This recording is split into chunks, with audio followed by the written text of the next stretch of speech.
sua relação com Deus? O que mede essa relação com Deus? Eu digo o seguinte, o favor de Deus. Você e eu precisamos do favor de Deus.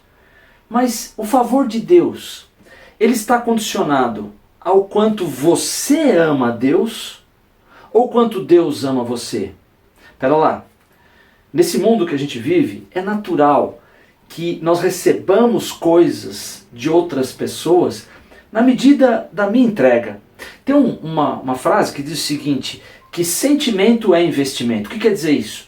Que o sentimento, bom ou ruim, que você tem por alguém, ou alguém tem por você, depende do investimento que aconteceu aqui atrás. Na medida que você contribui para um relacionamento, o sentimento daquela pessoa vai ser bom no seu sentido e vice-versa. Isso vale para a gente, isso é uma coisa normal, a gente vive em função daquilo que eu faço para as pessoas e eu serei recompensado pelo que eu faço. Mas não se aplica com Deus. É isso que eu queria mostrar para você hoje, numa narrativa a respeito de Pedro. Olha, se tem alguém que a gente não pode negar que ele amava Jesus, esse alguém era Pedro. Com todas as suas inconstâncias, com todo o seu temperamento, mas Pedro, a gente pode ver que ele amava Jesus. Mas vamos entender, como é que Pedro enxergava essa relação com Jesus? Eu quero ler um texto com vocês que está no Evangelho de Mateus, eu vou colocar aí para você acompanhar comigo. Mateus capítulo 26, a partir do verso 31, diz assim: Então Jesus lhes disse, todos vocês esta noite se escandalizarão em mim, porque está escrito, ferirei o pastor e as ovelhas do rebanho se dispersarão. Mas depois de eu ressuscitar, irei adiante de vós para a Galiléia. Mas Pedro, respondendo, disse-lhe, ainda que todos se escandalizem em ti, eu nunca me escandalizarei. Disse-lhe Jesus, em verdade te digo que nesta mesma noite, antes que o galo cante 3 vezes, me negarás. Disse-lhe Pedro, ainda que me seja necessário morrer contigo, não te negarei. Vamos analisar essa postura de Pedro. Pedro estava confiante, hein? Jesus, ele disse assim, olha, eu vou ser entregue, a gente vai para Jerusalém. Ele tinha falado isso algumas vezes, mas ninguém tinha entendido muito bem o que Jesus estava dizendo, mas ele agora foi mais direto ao ponto, falou assim, eu vou para Jerusalém, eu vou ser entregue à morte. Pedro se levanta e diz assim, ainda que todos esses, olha que arrogância, ele estava lá com o grupo de 12, que era o círculo social daqueles 3 anos e pouco que eles passaram juntos, e ele se coloca na frente daquele grupo e diz assim, olha, que esses daí te neguem, eu não vou. Ele estava dizendo o seguinte, eu sou melhor que esses daqui, viu Jesus? Mas ele disse isso, falou assim, se precisar eu vou até a morte com o Senhor. Por que é que Pedro estava dizendo isso? Qual é que era o alicerce, a base, a motivação para ele falar isso dessa maneira com tanta certeza? Ele falou assim, ele estava confiando nele. Ele estava confiando no seu amor por Jesus. Ele estava confiando que ele tinha tanto amor por Jesus que fazia ele chegar até as raias da morte. Então ele estava confiando no amor dele, Pedro, por Jesus. E é isso que a gente enxerga e aprende e ouve muitas vezes. O quanto você ama a Deus? Você precisa amar mais a Deus. Você precisa buscar mais a Deus. Se você quer o favor de Deus, você precisa amar a Deus. Então se eu imagino que o favor de Deus, ele vem na medida do meu amor a Deus, eu vou me dar mal. Sabe por quê? O que aconteceu na sequência? Jesus foi preso. Todos fugiram, menos Pedro, é verdade. Pedro foi até a casa do sumo sacerdote. Chega lá uma menina, uma criada, uma escrava. Fala assim, escuta, você não é um deles? Você não é discípulo dele? Você não conhece esse Jesus? Sentou ali numa roda, junto ao fogo, aquelas pessoas assim, peraí, o teu sotaque, a tua fala te denuncia, você era seguidor dele. Eu falei, não sou seguidor coisa alguma. Depois alguém disse, assim, fala sério, você seguia aquele homem. A Bíblia diz que ele praguejou, ele amaldiçoou, ele negou que conhecesse Jesus.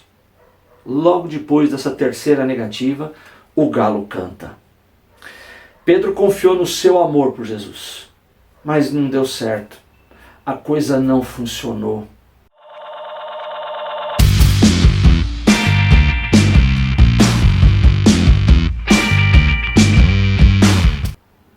Na lei existia uma preocupação de saber o que mais agradava a Deus. E tinha um mandamento que eles consideravam o maior dos mandamentos: amarás o Senhor teu Deus de todo o teu coração, de toda a tua alma, de todas as suas forças, de todo o seu entendimento. Olha só, A quem recaía esse dever, essa responsabilidade de amar a Deus? Aquele que estava debaixo da lei. E a lei era isso mesmo. A lei colocava toda a responsabilidade sobre os meus ombros. Sérgio, ame a Deus. Você que está me escutando, ame a Deus de todo o teu coração, de toda a tua alma, todo o teu entendimento e forças. Mas espera aí, Sérgio, você está dizendo que não é assim? Antes de te responder, eu vou te fazer uma pergunta. Você consegue fazer isso?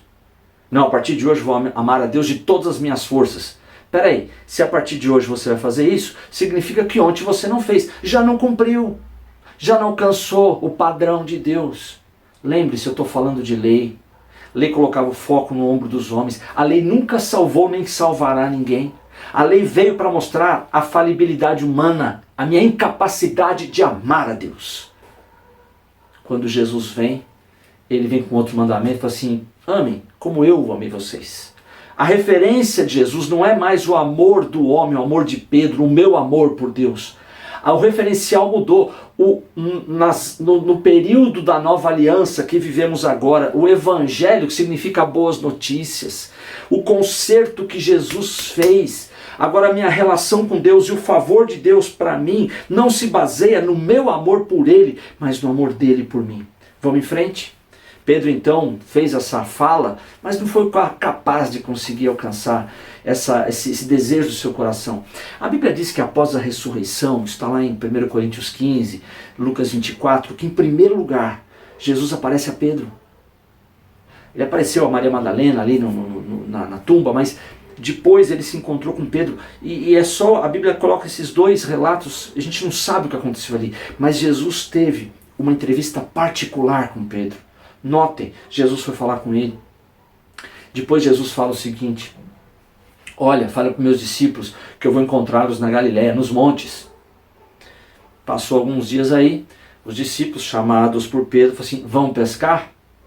Que mal há nisso? Nenhum. A não ser pelo fato que Jesus falou o seguinte: deixem tudo e sejam pescadores de homens. Mas eles voltaram a ser pescadores de peixe. Jesus foi lá e se encontrou com eles, não na montanha. Eles estavam lá no mar. Eles estavam lá pescando. Jesus podia então falar: tá bom, não vieram para a montanha que eu pedi, estão lá no mar, também não vou atrás deles. Mas Jesus foi. Jesus chega lá na praia, não se faz conhecer. Aqueles discípulos tentam pescar a noite inteira, não conseguem nada. E quando chegam ali na praia, Jesus fala o seguinte: vocês pegaram alguma coisa? Eu falei assim: nada.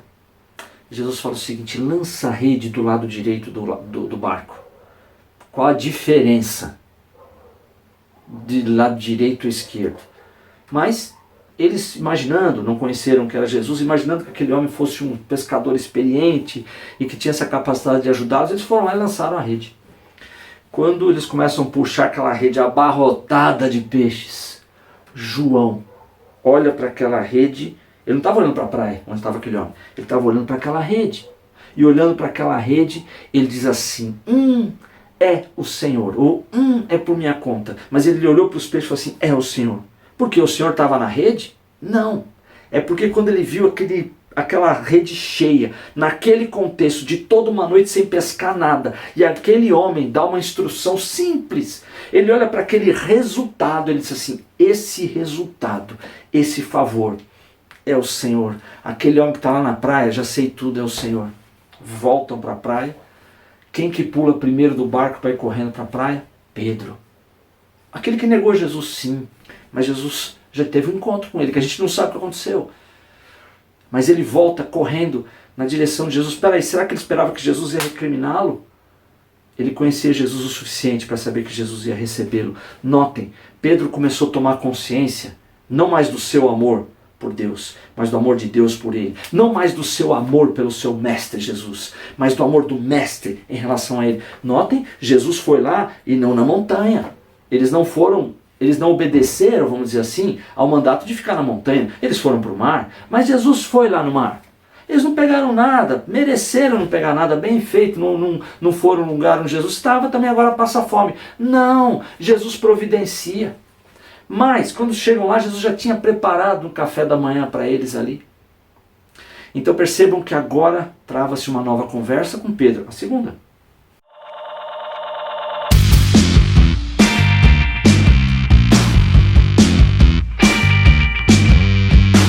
Pedro, você me ama? E Jesus pergunta com a palavra amor, que é o amor de Deus, amor ágape, é o amor que é desinteressado, é o amor de uma via só. Eu não amo porque você me fez alguma coisa, eu amo você, ponto. Independente que você seja, o que você faça, o que você fez ou deixou de fazer por mim. Pedro fala assim, Senhor, eu gosto do Senhor. É a palavra que ele usou. Segunda vez. E ainda nessa primeira, ele fala assim, Pedro, apacenta as minhas ovelhas. Segunda vez, Pedro, tu me amas. Amor ágape, amor de Deus. Senhor, eu gosto do Senhor. Segunda vez, Pedro, apacenta as minhas ovelhas. Terceira vez, Pedro, você está falando que você só gosta de mim, né? Pedro falou, Senhor, o Senhor sabe, eu só gosto do Senhor. Aí Jesus podia fazer assim, definitivamente não tem jeito. Olha, o seu amor por mim não é suficiente para que eu te conceda um favor. Então, Pedro, desisti de você. Não. Pedro, apacenta as minhas ovelhas. Mas como Pedro apacentar a ovelha? Ele já provou que o amor dele por Jesus não era daquele naipe de Jesus por ele. Ele já provou que aquilo que ele falou ele não era capaz de cumprir por uma criada, uma escrava perguntando. O amor dele por Jesus deixava muito a desejar. Mas Jesus fala assim, vai apacentar as minhas ovelhas, porque o que estava em jogo aqui, e o que está em jogo hoje na nova aliança, não é o meu amor por Deus, mas é o amor de Deus por mim. Quer ver um exemplo? João. João era o mais jovem dos discípulos. Naquela época João não tinha 20 anos de idade, era um adolescente. Por 5 vezes no Evangelho, que vai o nome dele, que ele escreveu, ele relata, ele faz o seguinte registro. Ele, João, o discípulo a quem Jesus amava. Alguém pode não entender bem essa colocação. Fala assim, olha que arrogância. Ele está dizendo que Jesus ama só ele? Não, ele não disse isso. Ele está dizendo que Jesus amava mais ele que os outros? Não. Ele só disse o seguinte, por 5 vezes, 5 é o número da graça. Ele disse assim, João, o discípulo a quem Jesus amava. Isso mostra que João tinha uma convicção. Ele tinha uma convicção. Ele sabia, ele tinha certeza que Jesus o amava, que ele era amado por Jesus. E em nenhum momento ele diz assim, João, o discípulo que mais amava o Senhor. Não, a relação de João com Jesus não era baseada no seu amor por Jesus, mas baseada no amor de Jesus por ele. Conta para mim, qual era o único discípulo que estava na crucificação? João, ali com Maria, recebeu a incumbência de cuidar da mãe de Jesus. O que eu quero encerrar dizendo, nós temos hoje um grande privilégio, uma grande prerrogativa, um grande benefício para usufruir. Tem um texto lá em Coríntios que fala que a graça de Deus não pode ser recebida em vão. Ou seja, você não fazer uso. Mas a Bíblia diz que há uma superabundante graça. Aqueles que recebem a abundância da graça. Sabe o que significa? Em todo e qualquer momento e situação da sua vida, eu vou repetir, em todo e qualquer momento da situação da sua vida, você estando fazendo a coisa certa, errada, culpado, inocente, com boas ou más obras, em qualquer momento. O favor de Deus não vai depender do seu comportamento. O favor de Deus não vai depender do seu amor por Deus, mas o favor de Deus, ele é baseado no amor de Deus por você. No momento que você se abre para receber, não importa a tua situação e comportamento, ela é factível na sua vida. Então o que eu quero deixar com você nessa breve mensagem é que Pedro, no momento, ele se vangloriou do seu amor por Jesus. Não olha assim não. Não olha a sua capacidade na igreja, fazer orações, ler Bíblia, dar boas instruções, ser alguém que trabalha em alguma área de alguma igreja. Balize o amor e o favor de Deus pelo amor dele por você. Notem, Jesus foi lá, não na montanha, eles não estavam lá, foi no mar. Não pega nada, morre de fome, não me obedeceram, deu lá uma rede cheia de peixes, fez café da manhã para eles, deu para Pedro a missão, Pedro, apacenta as minhas ovelhas e me segue. Hoje, o favor de Deus vale sobre a sua vida, independente da forma que você esteja nesse momento. E eu vou orar agora nesse momento. E que nessa oração você reconheça isso e acesse a graça e o favor de Deus. Senhor Jesus, muito obrigado, porque na cruz o Senhor veio derramar graça. O Senhor não veio ali chamar as pessoas para te obedecerem, para fazerem grandes obras, mas o Senhor veio para derramar. Nós somos alvos de uma chuva superabundante de graça. Oro nesse momento por pessoas que sintam-se culpadas, sintam-se complexadas, estejam traumatizadas e elas até se achem indignas de receber o teu favor porque erraram, porque estão colhendo um fruto ruim de uma semente lançada ali atrás. Transforma essa mentalidade de pecado numa mentalidade de graça, porque o Senhor nos amou sendo nós ainda pecadores. E assim a graça, ela é como o nome diz, ela é de graça, não é uma recompensa baseada no meu comportamento. Que no nome de Jesus, pessoas agora recebam a tua paz e se abram para receber a tua abundante graça. Então visita nesse momento, Senhor Jesus, enfermos com a saúde e a cura, pessoas necessitadas com a provisão material ou de qualquer outra natureza, pessoas que estejam confusas, que a tua paz invada essa mente, pessoas que se sintam culpadas, complexadas, traumatizadas, depressivas, que esse castelo, Jesus, que está na mente delas, seja derrubado pela palavra de graça do Senhor. É o que eu oro agradecido em nome de Jesus. Amém. Deus te abençoe.